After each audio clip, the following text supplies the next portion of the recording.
Hello and welcome friends. In this video, my name is Vishnu and you all are watching me on Vishnu Rai YouTube channel.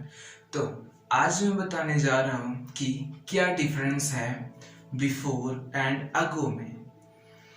We will see it in detail. So now, without wasting time, let's get started this video. चलिए सबसे पहले जानते हैं कि before और अगो की Hindi meaning क्या होती है.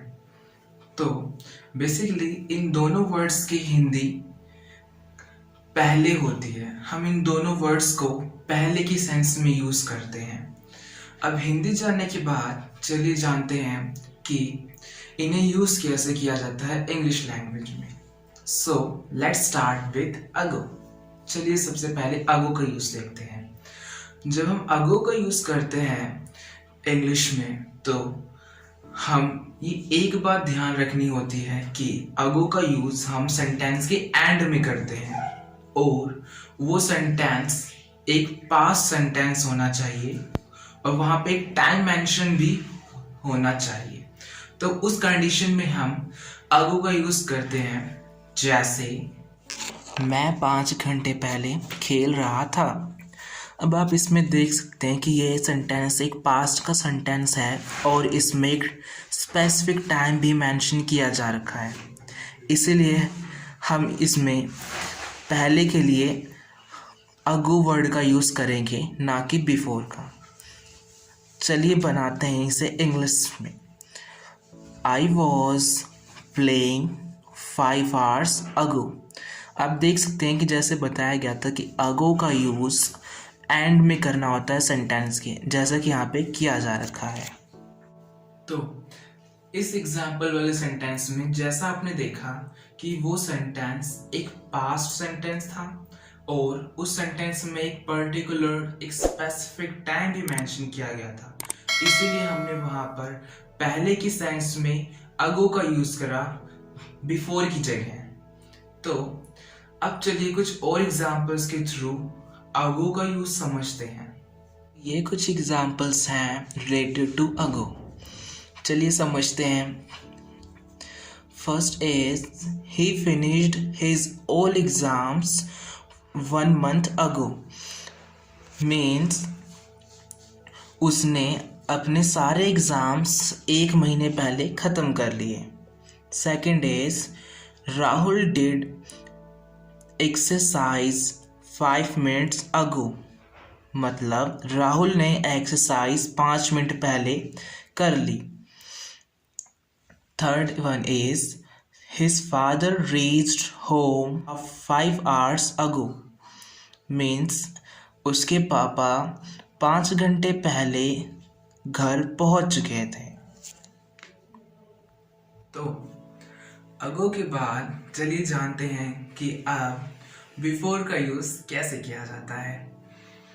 बिफोर के यूज़ के लिए भी हम पहले की सेंस में यूज़ करते हैं और इसके यूज़ के लिए भी हम एक स्पेसिफिक एक पर्टिकुलर टाइम चाहिए होता है, एक टाइम मेंशन होना चाहिए. और बस एक चीज़ और वो है कि वो सेंटेंस या तो प्रेजेंट टेंस होना चाहिए या फिर वो फ्यूचर टेंस होना चाहिए. जैसे हम इस सेंटेंस में देख सकते हैं कि ये सेंटेंस एक प्रेजेंट टेंस है और इसमें एक स्पेसिफिक एक पर्टिकुलर टाइम भी मेंशन किया जा रखा है. तो इसीलिए हम यहाँ पर पहले के सेंस में बिफोर वर्ड का यूज़ करेंगे अगो की जगह. I am eating food before 1 hour.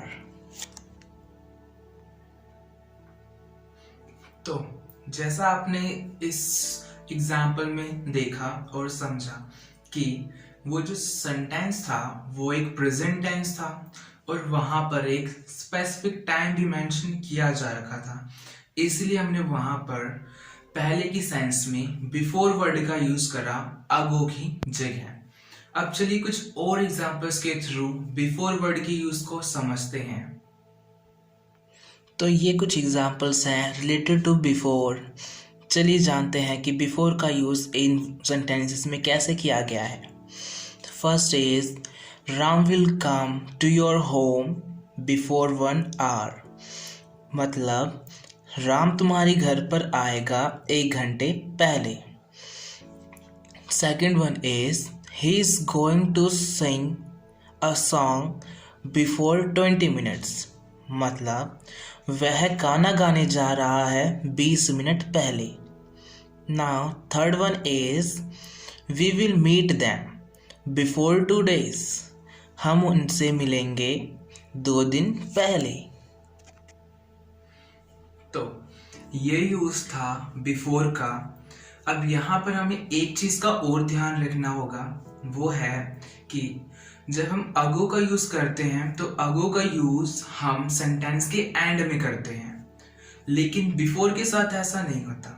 Before का यूज हम जो स्पेसिफिक टाइम सेंटेंस में दिया होता है, हम बिफोर का यूज उससे पहले करते हैं। तो बस यही था पूरा about before and ago. I wish you would like this video, and if you liked, so please like and share this video and subscribe my channel. I will see you soon with a new video. For till time, bye bye.